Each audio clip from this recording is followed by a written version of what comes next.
Para pamirsa ingkang kinasih, kawula Sriwidati saking GKJ Ebenezer Klasis Jakarta bagian Barat.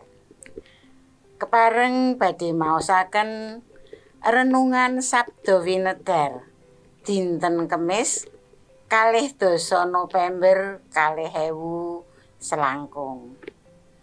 Kaserat dening Bapak Pandhita Octavianus Heri Prasetyo Nugroho.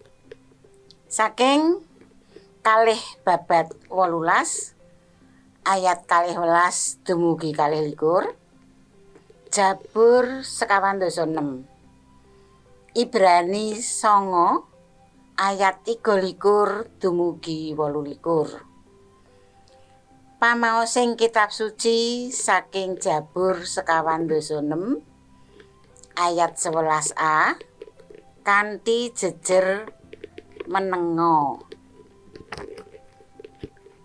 Jabur 56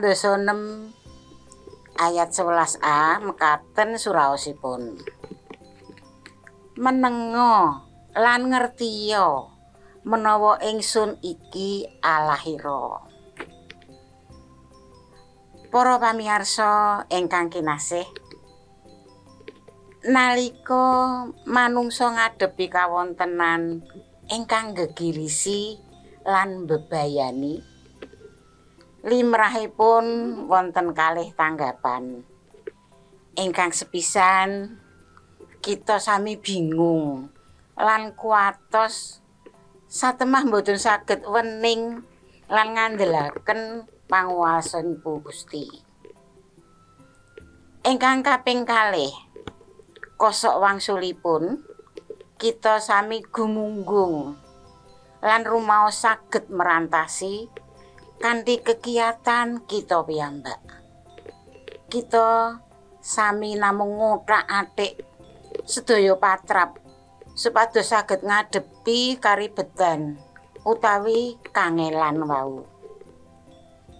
Lumantar juru Mazmur, Gusti Allah mberek umat Israel supados pitados sawetahipun dumateng panjenenganipun nalika ngadepi karibetan, mirungganipun nalika ngadepi bangsa sanes ingkang badhe nindes. Gusti Allah ngersakaken supados umat sumeni saha ngrantos pitulunganipun Gusti. Sampun ngantos bingung lan kuatos utawi kosok wangsulanipun gumunggung lan ngandelaken pamanggihipun piyambak. Menenga lan ngertiya menawa ingsun iki Allah. Menika minangka wujuding pangandikanipun Gusti tumrap kita sami. Kita sami sumene lan ngraosaken kanthi lebet pangandikanipun Gusti Allah. Temahan saged saestu ngandelaken panjenenganipun. Kita sami kedah mitadosi kanthi sayektos bilih Gusti Allah menika saestu madeg minangka Gusti ingkang kagungan panguwaos ageng tumrap sedaya karibetan kita sami.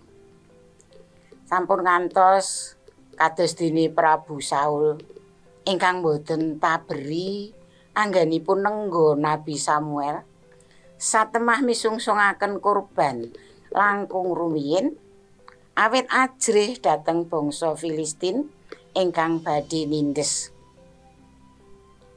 Ing jaman semangke menika kita saged nyamektakaken wekdal sawetawis supados saged sumeni lan ngraosaken kanthi lebet pangandining Allah. Menapa kita sami saged langkung ngandelaken pitulunganipun Gusti lan boten ngandelaken kegiatan kita piyambak. Amin. Mekaten pangandikanipun Gusti, sumangga kita sami ndedonga.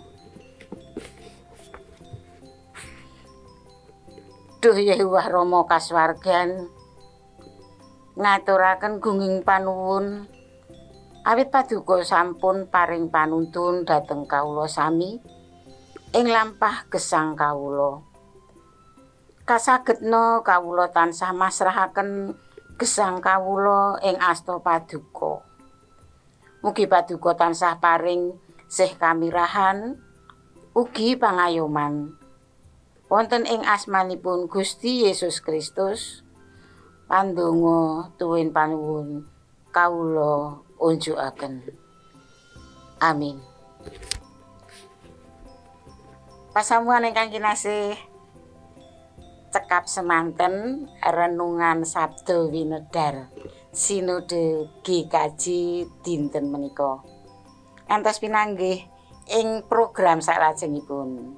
Sumangga panjenengan like lan subscribe lan dipun kintunaken dhateng sederek sanesipun supados para sederek mangertosi lan sumendhi wonten ngarsanipun Gusti.